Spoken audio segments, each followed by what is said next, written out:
Hassan Salami, comandante-chefe do Corpo de Guardiões da Revolução Islâmica, está no palanque em uniforme militar e fala sobre a dignidade do povo iraniano. E é assim que vive o seu círculo. Generais, seus filhos, suas filhas, que em persa são chamados de Akazedê, príncipes do regime, vivem exatamente aquela vida ocidental que seus pais amaldiçoam das tribunas todas as manhãs. E aqui está a pergunta pela qual nos reunimos hoje. Os generais iranianos se preocupam com seu país ou apenas consigo mesmos? Bem, vamos começar com o Pajalu. O maior escândalo do milênio. A história de hoje vamos chamar de 28 dias que abalaram o mundo. E isso considerando que ainda não sabemos a maioria dos detalhes. Então, vamos voltar à vitória de Trump como 45º presidente, ou seja, no ano de 2016. No dia 9 de dezembro desse mesmo ano de 2016, faltavam 42 dias para a posse de Donald Trump. Na sala de sanções da Casa Branca, reúne-se um círculo restrito. Dinheiro. Diretor da Inteligência Nacional, James Clapper. Diretor da CIA, John Brennan. Diretor do FBI, James Comey. Conselheira de Segurança Nacional, Susan Rice. Secretário de Estado, John Kerry. Procuradora-Geral, Loretta Lynch. Barack Obama dá uma ordem que vai definir a realidade política americana pelos próximos 8 anos. Em 28 dias, contornando o procedimento padrão do Conselho Nacional de Inteligência, Obama exige que eles preparem uma nova avaliação, diferente, sobre a interferência russa nas eleições, diferente do que a inteligência havia descoberto. Ou seja, ele exige que mintam, que enganem. Mudar. A Rússia tentou influenciar as eleições nos Estados Unidos, mas não ajudou Trump. Isso foi escrito sobre o Kremlin de forma ativa. Ajudou Trump e o levou ao poder. Em 30 dias, esse documento estará na mesa do novo presidente eleito, Trump, e dará início à investigação de Mueller, 2 impeachments e bilhões de dólares gastos na busca por conluio com a Rússia, do qual, como agora sabemos, nem no relatório do procurador Durham sobrou nada. Ficou claro que isso era absolutamente e totalmente uma besteira, como foi desde o começo. Esses são aqueles 28 dias, aqueles que pararam o desenvolvimento da América, nos lançaram num abismo de divisões e quase nos transformaram em uma república das bananas. Mas vamos analisar tudo passo a passo e com fatos. Quem é o culpado por isso? Quem vai responder por isso? Será que a América, depois de um golpe desses, conseguirá voltar a ser um grande país? Quero pedir que por 1 minuto você deixe de lado a questão de ser a favor ou contra o Trump. O que estou contando para você não é sobre o Trump. É sobre um mecanismo que está acima de qualquer eleição. Sobre por que os pais fundadores da América temiam esse mecanismo interno mais do que qualquer tirano externo. Vamos pensar no que aconteceu. Uma análise fria dos fatos. Em julho de 2025, a diretora de Inteligência Nacional, Tulsi Gabbard, desclassificou um pacote de documentos relacionados àquela mesma avaliação da comunidade de inteligência de 6 de janeiro de 2017, certo? Com o documento que confirma que Putin buscava ajudar Trump, com o documento sobre o qual se sustentava toda a narrativa dessa conluio russo. Os materiais de Gabbard, em combinação com as revisões metodológicas anteriormente confidenciais do Comitê de Inteligência, que é o Comitê de Inteligência da Câmara dos Deputados, preparadas sob a liderança de Devin Nunes, contém 3 afirmações. Cada uma delas, se for confirmada em tribunal, destrói o fundamento de todas as acusações feitas contra Trump. A primeira. Até dezembro de 2016, a comunidade de inteligência avaliava unanimemente que a Rússia não possuía capacidade cibernética para manipular os resultados das eleições. Ou seja, mesmo que pudesse, mesmo que quisesse, não conseguiria.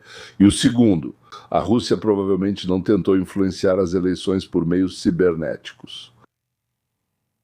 Isso foi registrado no item do relatório diário do presidente, preparado quando? 8 de dezembro, ou seja, exatamente aquilo sobre o que acabamos de falar. Segundo, esse item foi removido. antes de ser entregue a Trump. Pegaram, riscaram, tiraram, esqueceram, cortaram, não sei como chamam isso.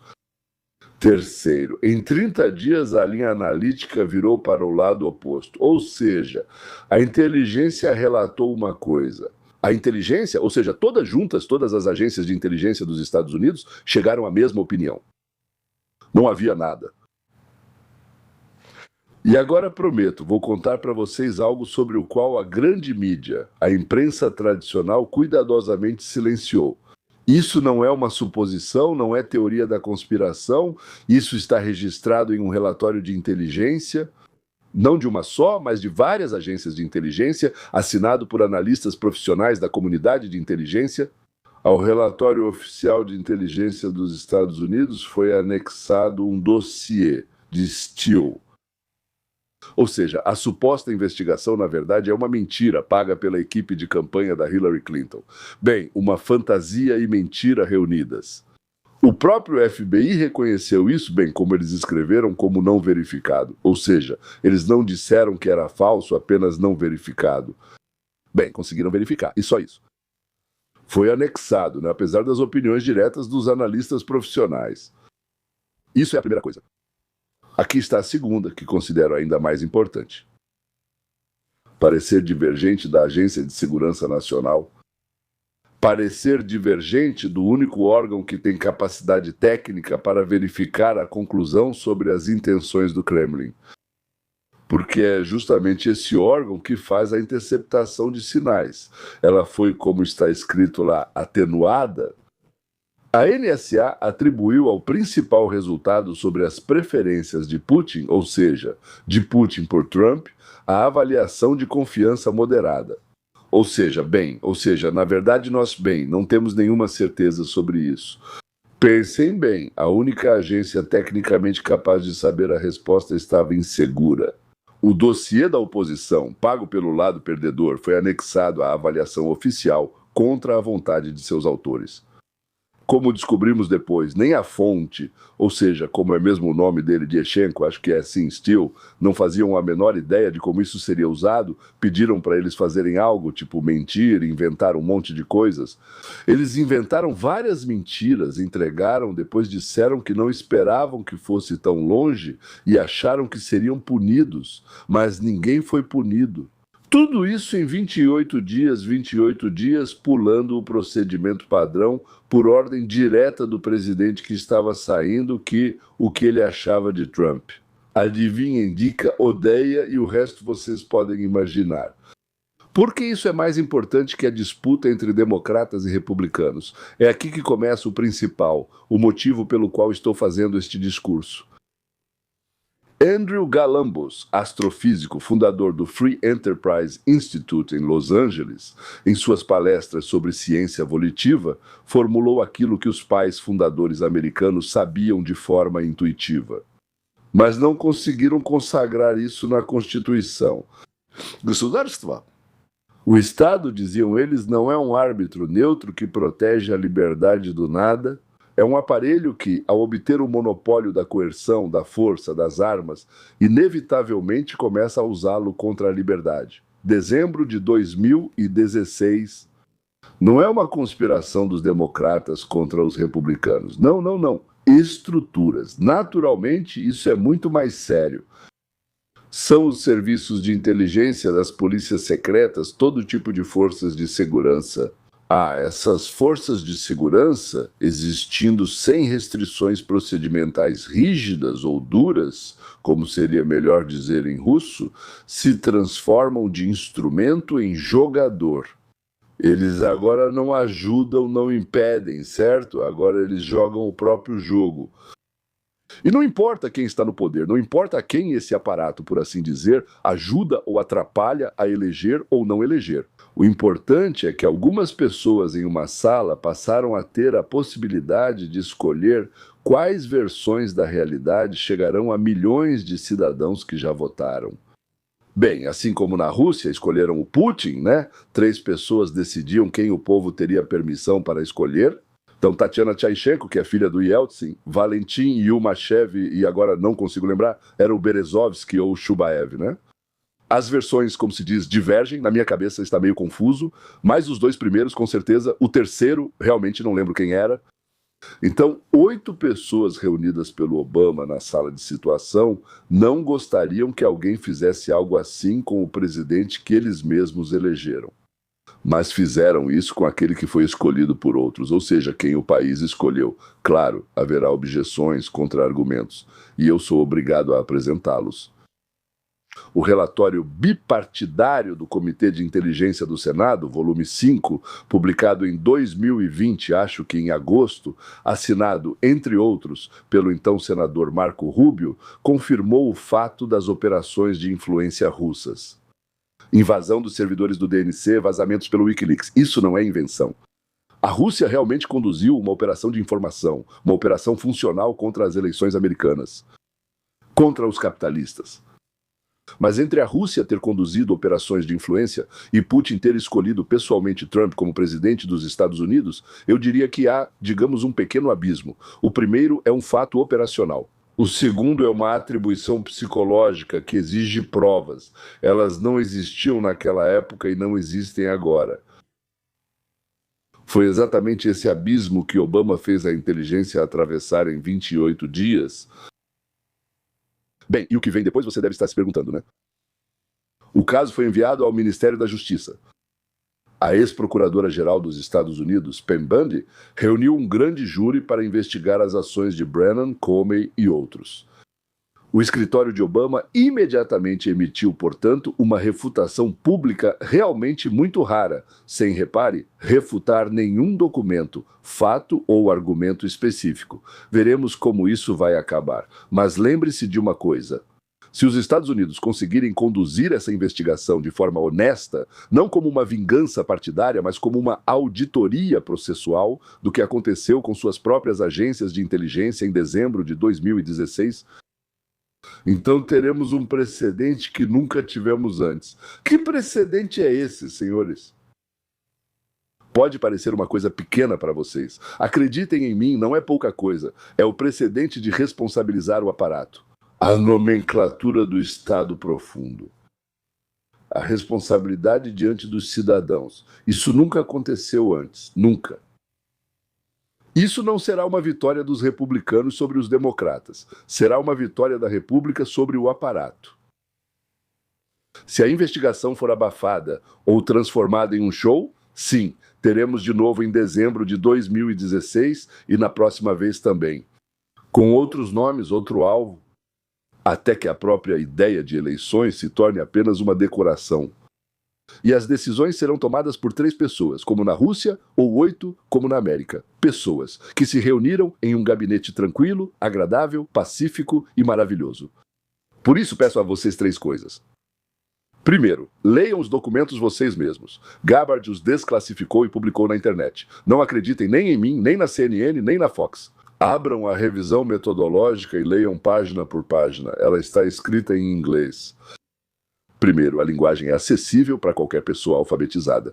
Segundo, hoje em dia, a IA e o Google traduzem isso facilmente. Segundo, contem essa história para aqueles que têm certeza de que tudo isso já foi refutado há muito tempo. Só não gritem com documentos. E terceiro, se esse assunto é importante para você, apoie nossos projetos como Science of Freedom e Camerton.global. Nós fazemos o que a grande mídia não faz. Ensinamos a pensar de forma independente, porque isso é o mais importante. É justamente isso que eles tentam tirar das nossas crianças nas escolas e universidades. Ensinamos a enxergar a estrutura onde outros mostram apenas rostos, em um mundo onde o aparato vence o cidadão, onde o aparato sempre venceu o cidadão. A única defesa é uma pessoa educada, capaz de formar seu próprio julgamento. Hillel, meu herói favorito, se querem saber, 100 anos antes do nascimento de Cristo, disse algumas frases que chegaram até nós. Se não eu por mim mesmo, então quem por mim? Se não agora, então quando? Pois bem, senhoras e senhores, se não vocês, então quem? Se não agora, então quando? Hoje isso significa uma coisa simples. Se não formos nós a ler os documentos, ninguém vai lê-los por nós. O regime iraniano não é o Irã. O Corpo de Guardiões não é um exército, é um negócio. Corpo de Guardiões. Lembre-se do número 40%. Essa é a porcentagem da economia iraniana que, segundo várias estimativas, é controlada pelo Corpo de Guardiões. Agora, isso não é mais um exército, é um império empresarial de uniforme militar. O gigante da construção deles, Katan Al-Anbiya, constrói estradas, gasodutos e represas e fecha contratos bilionários, sem licitação nenhuma. Eles possuem participações em bancos, compraram a operadora estatal de telecomunicações por bilhões, estão na petroquímica, na indústria automobilística, em portos, em telecomunicações. E o principal, eles controlam o contrabando. Petróleo, evasão de sanções, divisas, armas, drogas. Cada nova sanção aumenta a pressão, deixando eles mais ricos e o trabalhador iraniano mais pobre. É a lei. Salami Khan e seus generais são milionários em dólares, se não bilionários. Suas famílias estão em Dubai, Istambul, Toronto, Londres. E agora a próxima pergunta. Em que eles gastam esse dinheiro? As guerras deles não são pelo Irã. Desde 2011, o CGRI gastou dezenas de bilhões de dólares. Em quê? Para melhorar a vida dos compatriotas? Não, de jeito nenhum. Em guerras fora do Irã.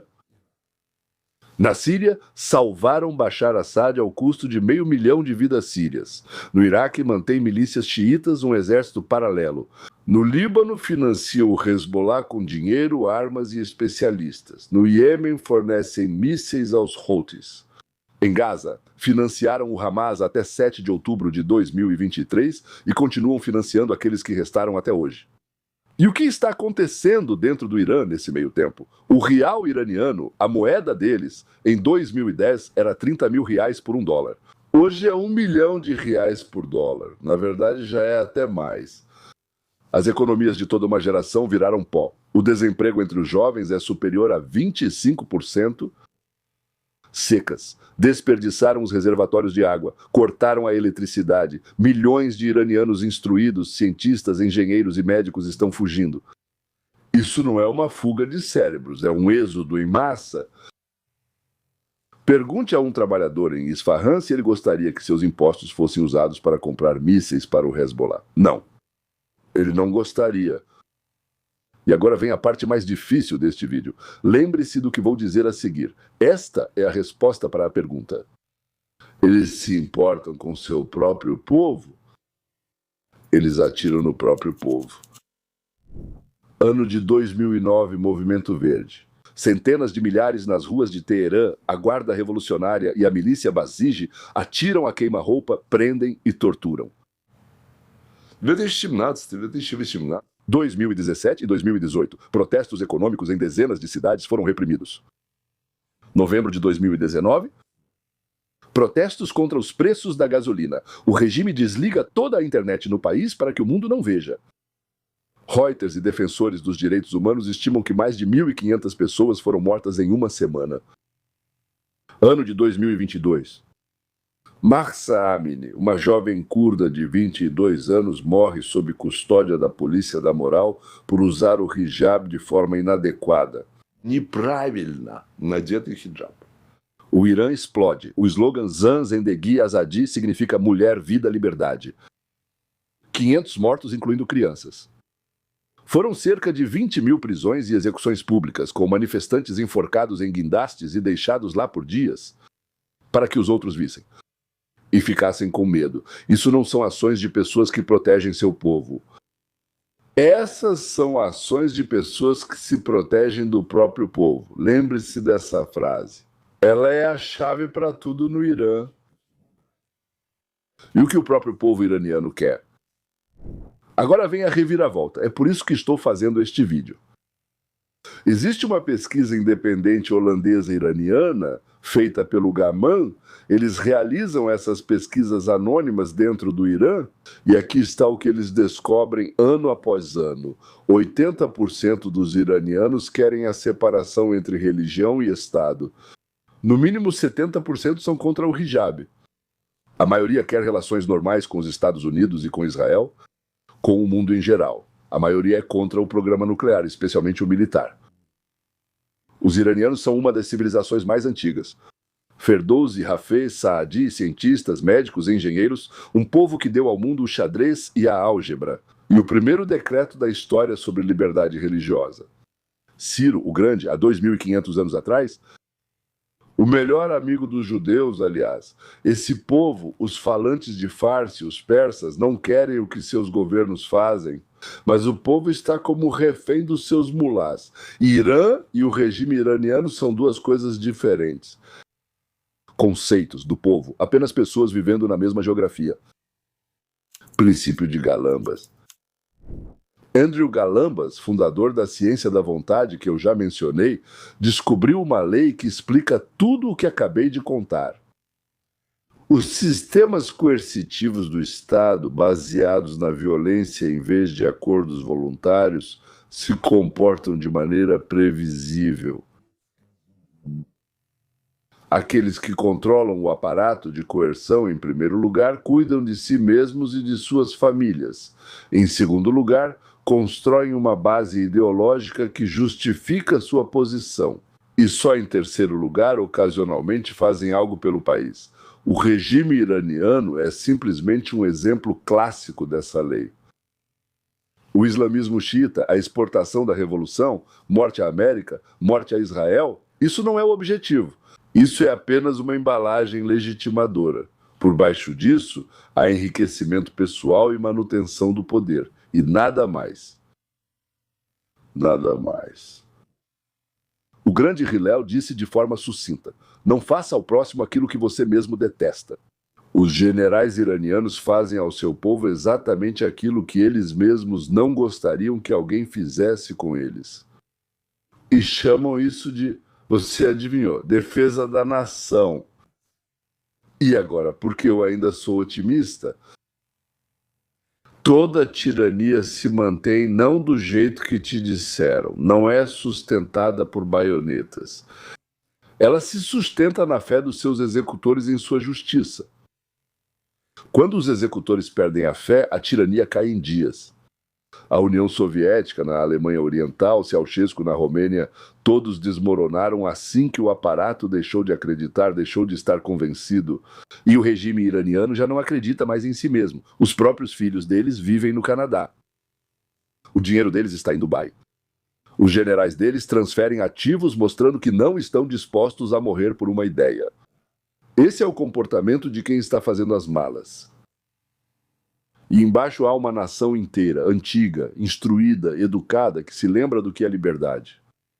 Jovens que não têm ilusões, mulheres que provaram em 1922 que enfrentariam balas. O povo iraniano vai se libertar. Não amanhã, talvez não este ano, mas ele vai fazer isso. E quando isso acontecer, o Oriente Médio mudará para sempre. Sem o Hezbollah, sem os Houthis, 100 bilhões para o Hamas, com os cérebros de volta, com a economia restaurada, com milhões de iranianos que deixarão de ser reféns. E nossa tarefa aqui no mundo livre não é substituir a libertação deles por nossas invasões. Não construir a democracia deles com nossas baionetas, mas apoiar aqueles que estão lá dentro. Com internet livre, com a verdade, com transmissões, com este próprio vídeo que você está assistindo agora. 3 ações. Faça 3 coisas hoje. Inscreva-se no canal. Ative o sininho. Compartilhe este vídeo com alguém que acha que regime é igual ao povo. Não é assim. Nunca foi. Segundo, acesse o canal Roteiro para a Liberdade. Lá eles falam sobre o que a grande mídia não comenta. Terceiro, o mais importante, lembre-se e passe adiante. Os iranianos são nossos aliados. Os mulás, nossos inimigos. A liberdade não é um presente, é um direito. O povo iraniano tem tanto direito a ela quanto nós. E eles vão conquistá-la. Até o próximo episódio.